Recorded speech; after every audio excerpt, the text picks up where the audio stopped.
You were supposed to be dead." The words hadn't been spoken yet, but somehow they were already in the room, hanging in the air like something waiting to happen, and I was still trying to figure out why a child was crying in my arms. She had run straight past a line of royal guards like they weren't even there, small boots hitting the polished floor too fast, too desperate, and before anyone could stop her, she had grabbed onto me, tight, like I might disappear if she didn't hold on hard enough. I stood there, hands hovering awkwardly at my sides, unsure where exactly to put them when a royal child decided you were emotionally important. "Hey," I said quietly, because that was usually a safe place to start. "I think you've got the wrong guy." She shook her head against my chest, fingers tightening in the fabric of my jacket like it was a lifeline. Not elegant, not royal, just real. Around us, the hall had gone still in a way that felt deliberate, like the entire palace had collectively decided to pause and see how this played out. Conversations died mid-sentence. Footsteps redirected. Even the ambient hum of the place, some layered system of climate control and quiet machinery, seemed to lower itself, as if it understood that something more important had just entered the room. I became aware, slowly and uncomfortably, that I was the center of it, which was impressive, considering I had spent most of my life being aggressively unremarkable. 10 minutes ago, I had been following a diplomatic escort through corridors that politely disagreed with gravity, trying not to trip over floors that adjusted themselves like they had opinions about posture. I wasn't supposed to be here. Not really. My badge said technical consultant, which was a very sophisticated way of saying I fixed things other people had broken and occasionally made suggestions no one listened to until they became emergencies. I had expected quiet work, maybe a few system diagnostics, and a strong chance of mediocre coffee. What I had not expected was a child clinging to me like I was the answer to a question I didn't remember being asked. "I found you," she whispered, voice trembling in a way that didn't belong in a place built on control and power. I glanced up, instinctively, looking for someone who could explain this. Instead, I found a wall of silence and 100 pairs of eyes very carefully pretending not to stare while absolutely staring. The guards hadn't moved. That was the part that bothered me. Guards usually moved. That was their entire job description. But these ones stood perfectly still, waiting, like they were under instructions I couldn't hear. "Kid," I murmured, lowering my voice just a little. "You're making me look important, and I assure you, that's a mistake." That earned me a small, broken sound that might have been a laugh if it hadn't been caught in the middle of tears. "My mom," she said, pulling back just enough to look up at me, her eyes searching my face with a kind of certainty that felt deeply undeserved. "My mom searched for you for 30 years. The sentence landed softly and hit hard. 30 years. I opened my mouth, then closed it again, because there are only so many ways to respond to that, and none of them felt appropriate in a royal hall where even breathing seemed regulated by protocol. "That," I said carefully, "sounds like a very dedicated person." Another ripple moved through the room, subtle but undeniable. Not laughter, not shock, something quieter. Recognition, maybe, or the beginning of it. I followed the shift without meaning to, my gaze lifting past the child, past the guards, to the raised platform at the far end of the hall. That was where she stood, Queen Soraya. Even from this distance, there was no mistaking her. Power had a posture, and she wore it like it had always belonged to her. Tall, composed, every line of her presence deliberate. At first glance, she could have passed for human. Dark hair, steady eyes, features shaped with a precision that felt almost familiar. And then there were the ears, long and elegantly tapered, angled slightly forward as if listening to something no one else could hear. Right now, they were very, very still. Her gaze was fixed on me, not on the child, not on the guards, on me. And something in that gaze was changing. Not dramatically, not enough for anyone to comment on, but enough that I felt it, the way you feel a shift in air pressure before a storm you can't see yet. She took one step forward. It was a small movement, measured, controlled, the kind of step that didn't need urgency because it already had certainty. The hall seemed to lean with her. I swallowed, suddenly aware that whatever was happening here had very little to do with me fixing broken systems and everything to do with something I had either forgotten or never understood in the first place. The child's grip on my jacket tightened again, like she could feel it too. And for the first time since she ran to me, I had the distinct and uncomfortable sense that I wasn't the one being found. I was the one being remembered. No one gave an order, and that was exactly why everyone stayed still. In a place like this, movement was usually dictated by rank, protocol, or at the very least, someone with a confident voice. Right now, there was none of that. Just a child holding on to me like I mattered, and a queen walking toward us like she already knew the outcome. I considered, briefly, the possibility that this was a misunderstanding that would resolve itself if I stood quietly and avoided making things worse. That had worked for me before. Not often, but enough to build a fragile sense of confidence. The problem was that nothing about this felt like a misunderstanding. It felt like something catching up. You should probably go back to your mother, I said gently, trying again, because logic was a comforting illusion even when it did not apply. The girl shook her head immediately, as if the suggestion itself was unacceptable. No, she said, her voice smaller now, but steadier. She will come here. That was not reassuring. I glanced up again just in time to notice that the distance between us and the raised platform had shortened significantly, which was impressive considering I had not seen her walk the entire way. Queen Soraya moved like gravity made exceptions for her. By the time I fully registered that she was no longer across the hall, she was already close enough that the air seemed to reorganize around her presence. Up close, the differences were clearer. Not dramatic, not theatrical, just precise. Her eyes held a depth that felt older than the room, and her ears, those elegant arcs, shifted slightly forward, focused, intent. I had the strange thought that she was listening to something inside me and finding it familiar. That thought was immediately filed under unhelpful. I straightened slightly, mostly because it seemed like the kind of thing one should do when a queen was within 10 feet. The girl did not let go. Your Highness, I said, because that felt like a safe choice, respectful but non-committal, the verbal equivalent of standing still and hoping not to be noticed too aggressively. Her gaze did not move to the child. It stayed on me, steady and unblinking, like she was comparing what she saw to something stored carefully in memory. Ethan Cole, she said. Not asked. Stated. I felt something in my chest shift, subtle but undeniable. Names carried weight in places like this. They also tended to be attached to consequences. That is what it says on my badge, I replied, because humor was, once again, the only available tool that did not require a full understanding of the situation. A flicker passed through her expression. Not amusement. Not quite. Recognition, sharpened by disbelief. The kind that does not announce itself loudly, but settles in slowly, changing everything around it. You have been difficult to find, she said. The room did not react, but I felt the words land anyway, heavy in a way that suggested they had been waiting a long time to be spoken. I let out a quiet breath. I have been in relatively predictable places, I said. Mostly near broken systems and questionable coffee. That earned me a reaction this time, small but real. The slightest shift in her posture, like something rigid had loosened by a fraction. Her eyes moved then, finally, down to the girl still holding on to me. Her daughter, Lena. The name surfaced in my mind without warning, like a word I had always known but never needed until now. That was new. I chose not to examine it too closely. Queen Soraya lowered herself slightly, just enough to bring her gaze level with the child. Lena, she said softly, and the change in her voice was subtle but unmistakable. Not weaker, not softer in the way people often meant. Just different, more human, if that word still applied. How did you know? The girl looked up at her, then back at me, as if the answer was obvious and the question unnecessary. He feels the same, she said simply. That was, unfortunately, not a measurable metric. I opened my mouth, then closed it again, because there are moments when contributing verbally only makes things worse, and this felt like one of them. The queen rose slowly, her attention returning to me, sharper now, more certain. The silence deepened, not empty, but full of something building. 30 years, she said, almost to herself, though every person in the hall heard it. 30 years, and you stand here as if nothing has passed.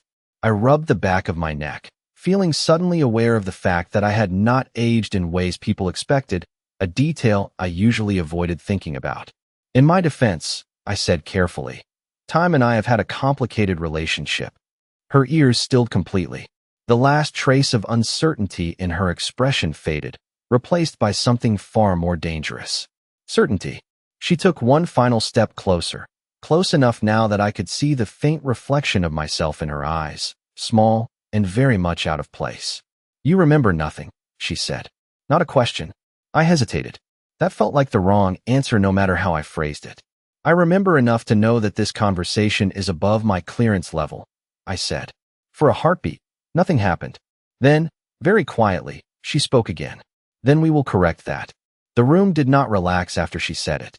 If anything, it tightened, like a system locking into a higher level of attention. No one moved. No one spoke. It was the kind of silence that did not feel empty, but observed, as if the walls themselves had decided this moment was worth remembering. I became very aware of the fact that I was still standing in the center of it, with a child holding on to me and a queen who had just decided my memory was now a solvable problem. That was new. Lena shifted slightly but did not let go, her grip steady, confident in a way that suggested she had already made a decision no one else was consulted on. I glanced down at her, then back up at Queen Soraya, because it seemed polite to acknowledge that whatever was happening had moved well beyond my usual responsibilities. Just to clarify, I said carefully, when you say correct that, are we talking about a conversation or something more ambitious? A faint ripple moved through the air, not sound, not quite movement, more like the room reacting to the idea of me negotiating terms. The queen did not look offended. If anything, her attention sharpened, as if this was the exact response she had expected. You prefer clarity, she said.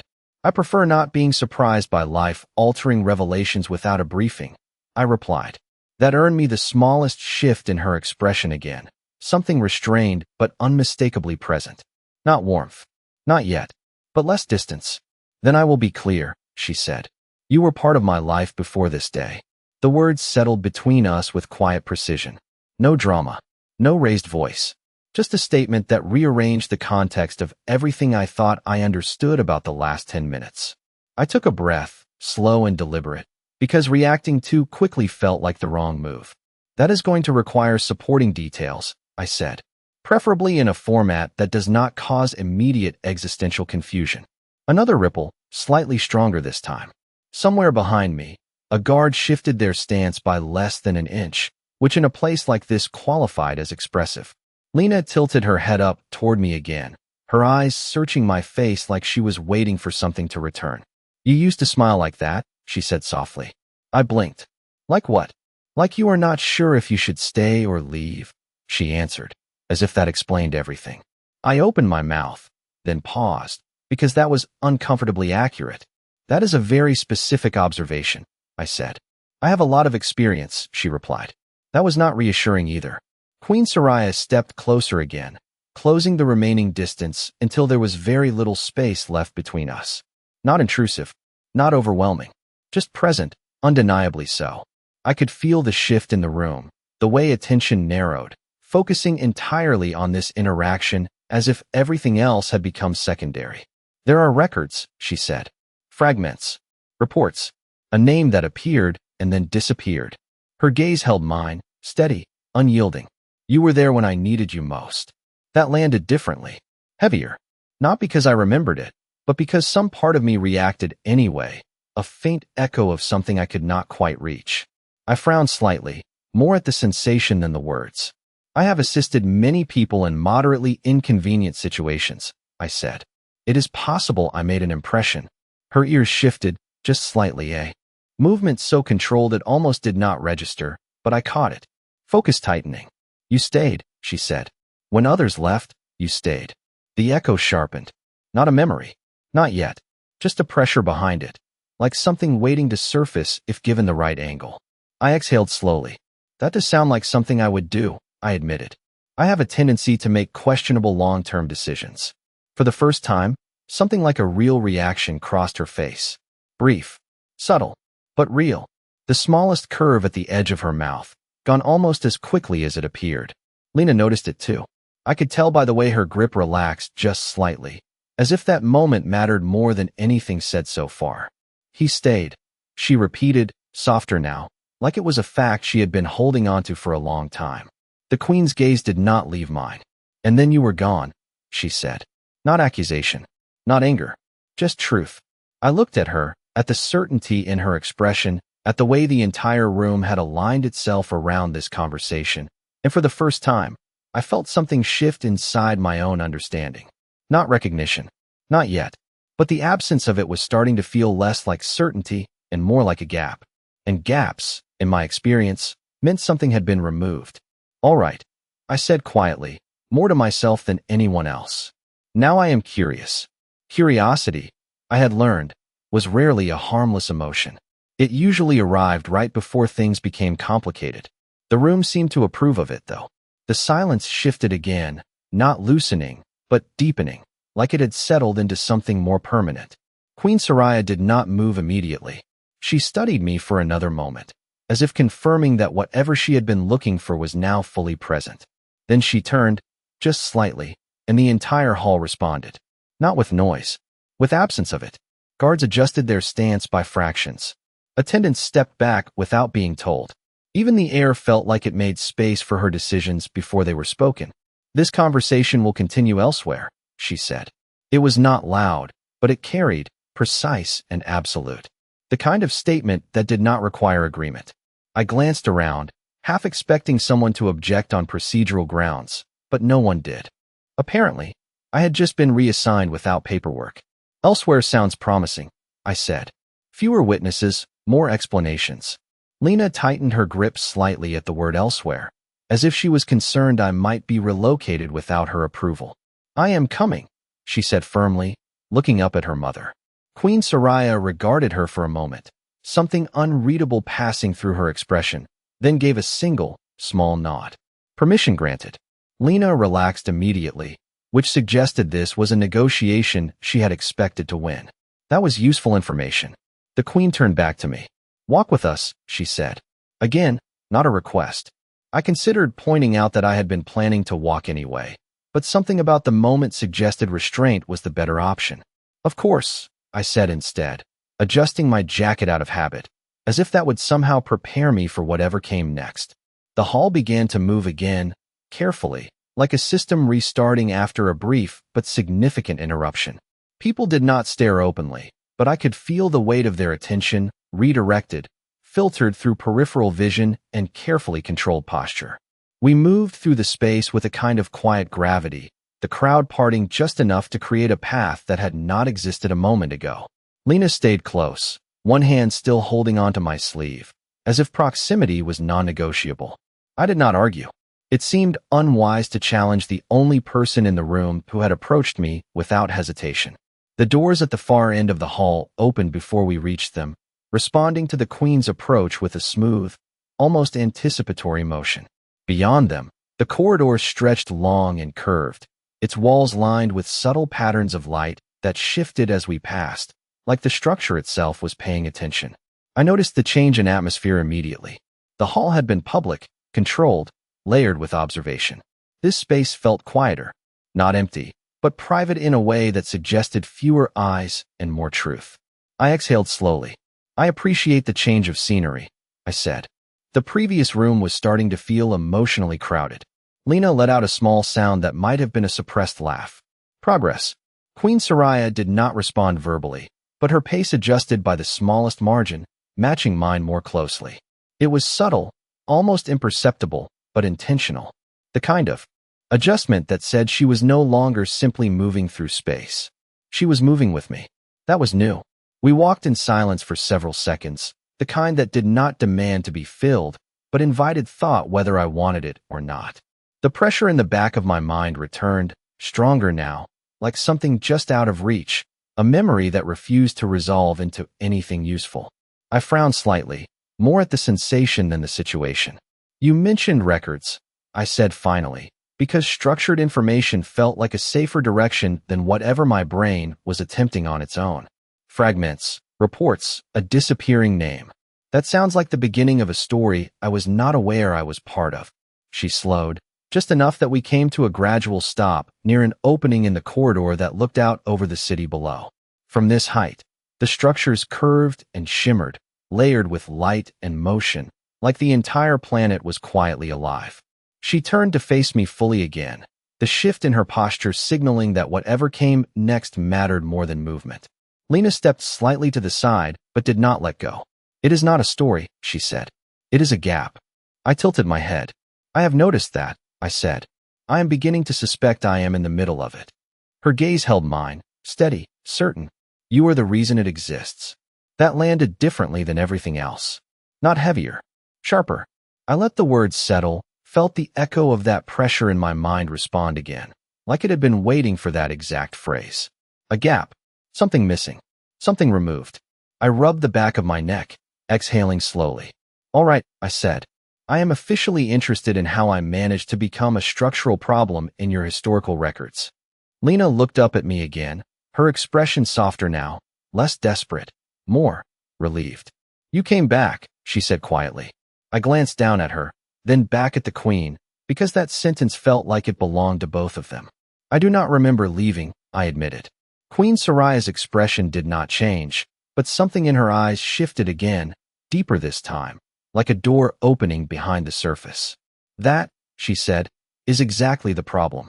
The word problem did not leave the air quickly. It lingered, quiet and precise, like it had been placed there with intention and was waiting to see what I would do with it. I looked out over the city for a moment, letting my eyes follow the slow movement of traffic lanes and drifting platforms, anything to give my mind a second to catch up with a conversation that had clearly started years before I arrived. Lena shifted closer again, her small hand still holding onto my sleeve, not tight this time, just present, as if she was making sure I stayed within reach of whatever came next. I did not pull away. It felt like the wrong kind of distance to create. All right, I said finally, turning back to Queen Soraya. Let us assume, purely for the sake of conversation, that I am responsible for a gap in your records. That raises a few follow-up questions. The first being, how does a person accidentally remove themselves from something that important? Her gaze did not waver. If anything, it sharpened slightly, like the question had aligned with something she had been waiting for me to ask. It was not accidental, she said. That was not reassuring. I let out a small breath, nodding once. Of course it was not. That would have been too convenient. The corner of Lena's mouth twitched again, a small, fragile echo of humor that felt out of place and completely necessary at the same time. I took that as a sign I was still doing something right. Then we are dealing with intent, I continued, more quietly now, which means at some point, I made a decision I do not remember making. The pressure in my mind responded immediately, sharper this time, like a door that almost opened but stopped just short of revealing what was behind it. I winced slightly, more at the sensation than anything else. That is new, I muttered. Queen Soraya noticed. Of course she did. You feel it, she said, not as a question, but as confirmation. I gave a small, careful nod. I feel something, I admitted. It is not exactly helpful yet, but it is persistent. Lena looked up at me again, her expression softening further, as if that answer meant more to her than anything else I had said so far. It is coming back, she said, with quiet certainty. I hesitated. Let us not rush to conclusions, I replied gently. It might just be my brain objecting to the situation on principle. That earned a real reaction from her this time, a small laugh that escaped before she could stop it. It changed the space around us in a subtle but undeniable way, like a light adjusting to a warmer setting. Queen Soraya watched the exchange, her expression unreadable for a moment. Then something shifted again, just slightly. Not softness. Not yet. But something closer to acceptance. You did not remove yourself alone, she said. The words settled into place with quiet weight. I blinked once. That is both comforting and concerning, I said. Comforting, because it suggests I had help. Concerning, because it suggests someone else thought this was a good idea. Her eyes held mine, steady and unyielding. It was necessary, she said. The certainty in her voice did not feel defensive. It felt practiced, like something she had told herself many times and no longer questioned out loud. I studied her for a moment, the way she stood, the way she chose her words, the way the space around her seemed to align with her presence. There was history here, not abstract, not distant, personal. Necessary for what? I asked. The corridor seemed to grow quieter, if that was even possible. Even the distant hum of the city below felt muted, like the world itself had leaned back to listen. Lena's grip on my sleeve tightened just slightly again, anticipation returning in a smaller, steadier form. Queen Soraya took a slow breath, the kind that carried more weight than the action itself required. For you to survive, she said. The sentence did not raise its voice. It did not need to. It landed with quiet precision, shifting the shape of the conversation in a way that made everything before it feel like preparation. I stared at her for a second longer than was probably appropriate, then let out a soft breath through my nose. I see, I said, though I absolutely did not. That does reframe things.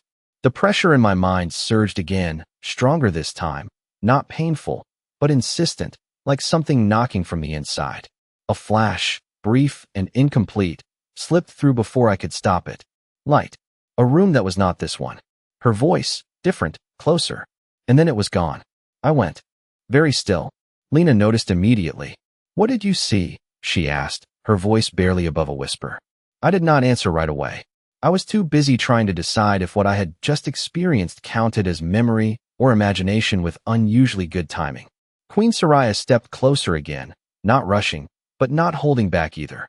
Ethan, she said, my name carrying a different weight this time, more personal, more certain. I looked at her, really looked this time, and for a fraction of a second, something almost aligned. Not fully, not enough to understand, but enough to feel familiar in a way that made ignoring it impossible. I think, I said slowly, I might have just remembered something I do not understand. The moment I said it, the world seemed to narrow. Not physically, not in any way I could measure, but in focus. Like everything unnecessary had been quietly set aside, leaving only the three of us and whatever had just surfaced in my head. Queen Soraya did not speak immediately. She watched me, completely still, the kind of stillness that was not passive but controlled, deliberate, like she had learned long ago that the right moment was more important than the fastest response. Lena stepped closer, her shoulder brushing against my arm now, her attention fixed entirely on my face. Tell me, she said softly. I exhaled once, slow, steady, buying myself a second to sort through something that refused to organize itself into anything useful. It was not clear, I said. More like an impression. Light, a room, your voice. I added, looking at Soraya, but not like this. Closer, less formal. Her ears shifted forward just slightly, the movement small but sharp with attention. Go on, she said. I shook my head once, frustrated. That is the problem. It stops there, like a sentence I almost remember but cannot finish. The pressure returned, stronger now, pushing at the edges of my awareness with quiet persistence. Not painful, just insistent. I pressed my fingers briefly against my temple, more out of habit than necessity. I am going to assume this is the part where things become complicated, I muttered. They already are, Lena said, with the kind of quiet certainty that suggested she had accepted that fact long before I arrived.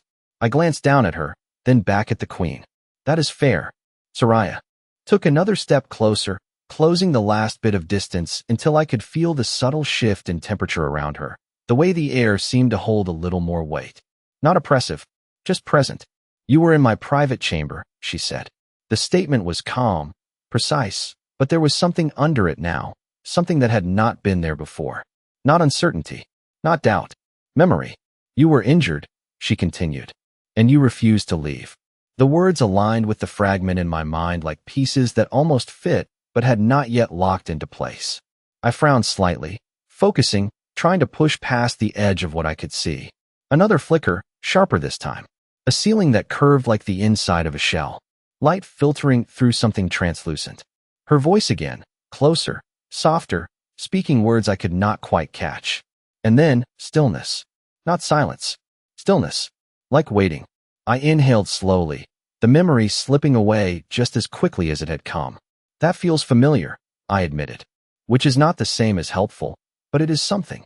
Lena's grip tightened again, hopeful this time, not desperate. You stayed with her, she said. Everyone said you should not, but you did. I raised an eyebrow slightly.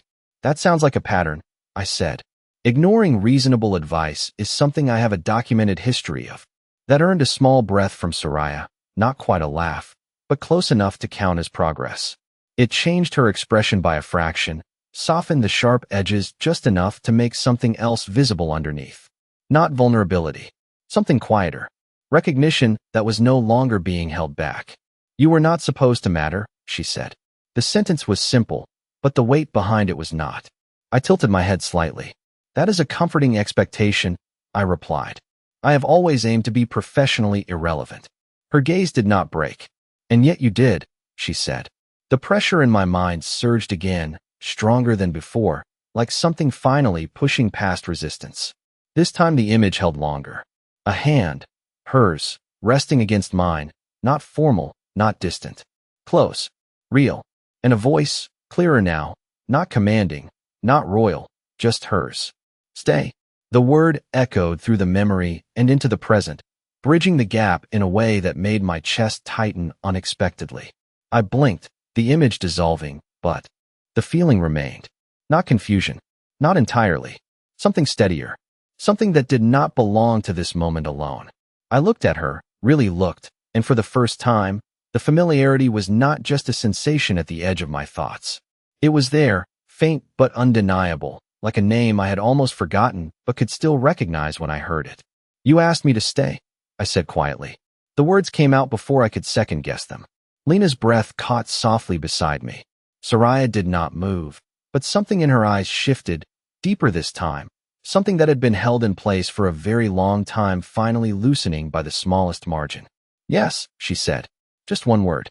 No explanation. No elaboration. It did not need either. The corridor seemed to hold its breath again, not out of tension this time, but anticipation. I exhaled slowly, the pieces still incomplete, but no longer entirely separate. And I did not leave, I said, more to myself than anyone else. Her gaze held mine, steady, certain. Not until you were gone, she replied. For a moment, I did not respond. Not because I did not have something to say, but because whatever had just surfaced did not feel like something I should rush past. The idea settled in slowly, like a weight finding its place. Not until you were gone.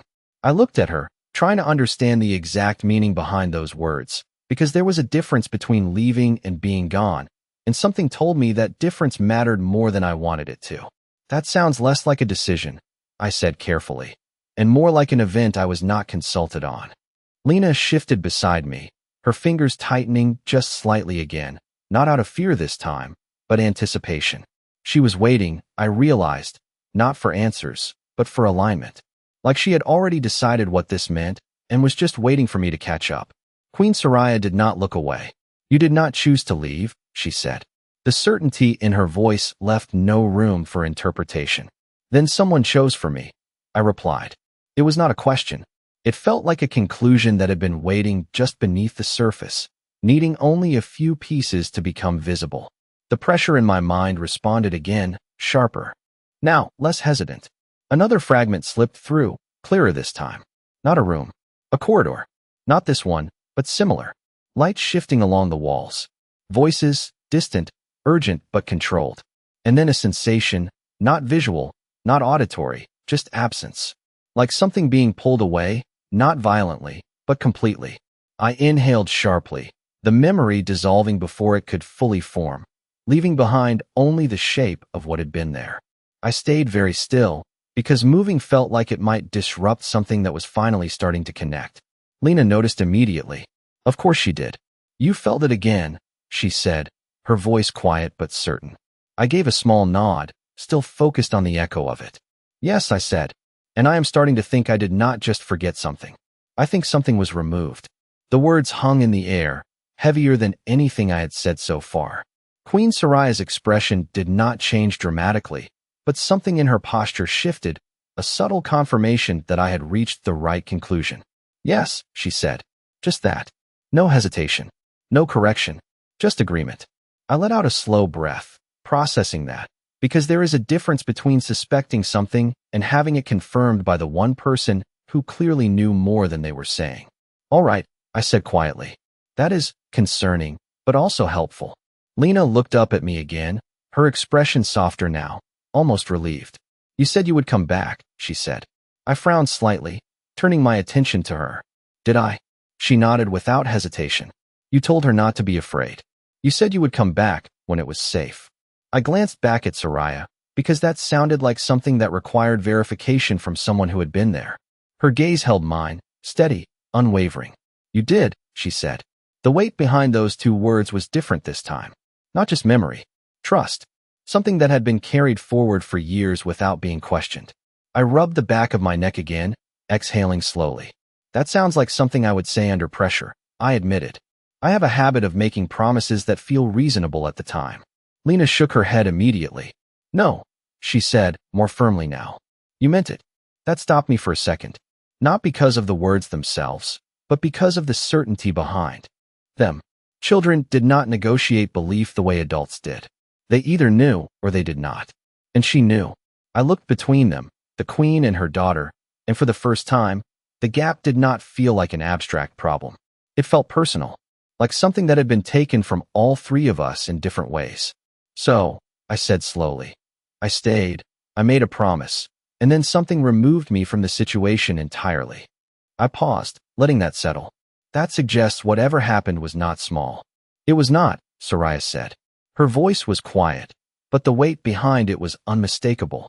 The corridors seemed to respond again, the silence deepening, not with tension this time, but with the kind of gravity that comes when something long held back is about to be said. I studied her for a moment, the way she held herself, the way she chose each word with precision, the way her attention never wavered. There was more here, a lot more. And for the first time, I had the distinct sense that I was no longer just catching up to the story. I was approaching the part where it changed. I exhaled once, steadying myself. All right, I said. I think I am ready to hear the version of events where I disappear for 30 years and somehow remain relevant. Lena's hand tightened around my sleeve again, but this time it felt different. Not like she was holding on to me, but like she was anchoring herself to what came next. Queen Soraya took a slow breath, her gaze never leaving mine, and when she spoke, her voice carried something new, something that had not been there before. Not just certainty, not just memory, truth that had been waiting a long time to be said. You were taken, she said. The words did not echo, but they stayed. You were taken. Simple, direct, and somehow heavier than everything else she had said so far. I did not react immediately, not because I was shocked, but because something in me had already been moving in that direction, like a conclusion waiting for confirmation. That tracks, I said quietly, almost to myself. Lena looked up at me, searching my face again, as if trying to measure how much of me was returning and how much was still missing. You remember? She asked. I shook my head once. Not yet, I admitted. But it fits the pattern. Gaps do not usually happen on their own. Queen Soraya stepped closer, not enough to invade space, just enough to remove any remaining distance that might have made this feel like a formal exchange. They came for you, she said. Not for our world. Not for our systems. For you. That narrowed things down in a way I was not sure I appreciated. That is a very specific level of attention, I replied. I generally try to avoid being the focus of interstellar interest. You were not successful, she said. There was no judgment in it. Just fact. I exhaled slowly, nodding once. Clearly, the pressure in my mind returned again, but this time it did not hesitate. It pushed forward, stronger, more defined. Another fragment broke through. A room filled with light that felt too bright, too precise. Shapes moving around me, not threatening, not aggressive, just clinical. Voices speaking in tones I did not understand, not because of language, but because of intention. And then a single thought, sharp and clear, cutting through everything else. Stay? Not her voice this time. Mine. The memory snapped into place for a fraction of a second, just long enough to feel real before it fractured again. I inhaled sharply, my hand tightening slightly at my side without meaning to. Lena noticed immediately. What did you see? She asked, her voice softer now. Careful, like she did not want to break something fragile. I closed my eyes briefly, then opened them again, focusing on the present, because that felt safer than chasing something I could not hold on to yet. I was somewhere else, I said slowly. Not here, not even close. And I remember thinking. I paused, the words forming carefully. I remember thinking that I needed to stay. That leaving was not an option. Queen Soraya's expression changed, not visibly to anyone who was not looking for it, but I was. The certainty deepened. The last traces of doubt, if there had been any, were gone. You resisted, she said. I tilted my head slightly. That implies there was something to resist. There was, she replied. The corridor seemed to narrow again, not physically, but in focus, drawing everything inward toward the center of the conversation. Lena's hand tightened on my sleeve, not out of fear, but intensity. She was holding on to every word. "You told me you would come back," she said again, more quietly this time. "You said it did not matter where they took you." I looked down at her, then back at Soraya, because that statement carried weight I was only starting to understand. "That sounds like a level of confidence I do not usually possess," I said. "You were very certain," Soraya said. I let out a soft breath, processing that. Then either I knew something I do not remember, or I was being extremely optimistic under pressure. "You knew," she said. No hesitation, no doubt, just truth. The pressure in my mind surged again, stronger than before, but this time it did not feel like resistance. It felt like alignment. Another piece, clearer now. Not just light, not just voices. A decision. Mine. Calm, deliberate, made without hesitation. If they take me, it buys time. The thought echoed through me, not as something new, but something remembered. I went very still. Lena's breath caught softly beside me. Soraya did not move, but her attention sharpened in a way that made everything else feel distant. "You did not just disappear," she said quietly. "You chose to be taken." The words settled into place with a kind of finality that made everything else rearrange around them. I exhaled slowly, the last piece clicking into position, not fully, not completely, but enough. Enough to understand the shape of what had happened, even if the details were still out of reach. "All right," I said, my voice quieter now, steadier. "That is not how I expected this story to go." Lena looked up at me, her expression no longer uncertain, no longer searching. "Just sure. You came back," she said. I met her gaze, then lifted my eyes to Soraya, because that was the part that still did not fit, the part that mattered now. "Yes," I said slowly. "The question is," I paused, the weight of it settling fully into place for the first time, "why now?" The question did not disappear after I asked it. It stayed there, steady, deliberate, like it had been waiting just as long as everything else. "Why now?" Queen Soraya did not answer immediately. She held my gaze, and for the first time since this started, there was something different in it. Not just certainty, not just memory. Something closer to relief, restrained but undeniable, like a weight she had carried for years had finally shifted by the smallest margin. Lena leaned slightly against my arm, her presence quieter now, no longer searching, no longer pulling, just there, as if the outcome she had believed in had already begun to take shape. "Because it is safe," Soraya said at last. The words were simple, but they landed with more force than anything before them. I tilted my head slightly, considering that. "Safe is a relative term," I said. "In my experience, it usually means less dangerous, not actually safe." That earned the faintest shift in her expression again, that almost smile that never fully committed but still changed everything around it. "For 30 years, it was not," she said. "Not for you. Not for us." I exhaled slowly, letting that settle, because that meant something had changed. Not just my presence here. Something larger. Something structural. "And now it is," I said. "Not a question. A test." Her gaze did not waver. "Now, they cannot take you again." The certainty in her voice did not sound like hope. It sounded like knowledge. That was new. I let out a quiet breath, glancing briefly toward the city beyond the corridor, the movement of lights and distant structures continuing as if nothing had shifted, even though everything had. "I am going to need more information about who they are at some point," I said. "But I am willing to accept that as a future conversation." Lena nodded immediately, as if that was the correct response. Soraya, however, did not look away from me. "You will have it," she said. "Everything that was taken from you will be returned." That word again. Returned. Not explained. Not reconstructed. Returned. I felt the pressure in my mind respond, not as resistance this time, but as something waiting. Patient. Certain. Like it knew its time was coming. I nodded once, slowly. "That sounds comprehensive," I said. "I appreciate the commitment." Lena shifted again, stepping slightly in front of me now, her hand still holding onto my sleeve, but her posture different, more open, more certain. "You promised," she said softly. I looked down at her, then back at Soraya, because that word had weight now. Promise. Not something said lightly. Not something easily forgotten. "I did," I said. It did not feel like a guess anymore. It felt like something I recognized, even if I could not yet see all of it. Soraya stepped closer again, just enough that there was no distance left that could be mistaken for formality. You said you would come back when it was safe, she said. And you have. The way she said it did not leave room for doubt. Not in me. Not in her. Not in the space between us that had already changed more than I fully understood. I let out a slow breath, the pieces still incomplete, but no longer disconnected. Then I suppose the timing is not as accidental as it feels, I said. It never was, she replied. The silence that followed was different from the ones before. Not tense. Not waiting.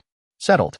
Like something that had been unresolved for a very long time had finally reached a point where it could begin again. Lena smiled then, small but certain, her fingers loosening just slightly on my sleeve, not because she was letting go, but because she no longer needed to hold on as tightly. I looked between them, the queen and her daughter, and for the first time since this started, the situation did not feel like something I had been dropped into. It felt like something I had returned to. Not fully, not yet, but enough to recognize the direction. I exhaled once more, steady, grounding myself in the present even as the past pressed closer at the edges of my awareness. All right, I said quietly. Then I guess the next step is figuring out what I was doing here 30 years ago that made all of this necessary. Soraya held my gaze, her expression calm, composed, but there was something beneath it now, something that had not been there when this began. Not distance, not control, something closer to certainty that no longer needed to hide itself. You were not just here, she said. I felt the shift before she finished the sentence, the way the air seemed to tighten slightly, not with tension, but with significance. Lena looked up at me again, her eyes bright with something that felt like both memory and anticipation. And then Soraya spoke, her voice quiet, steady, and impossible to ignore. You were family.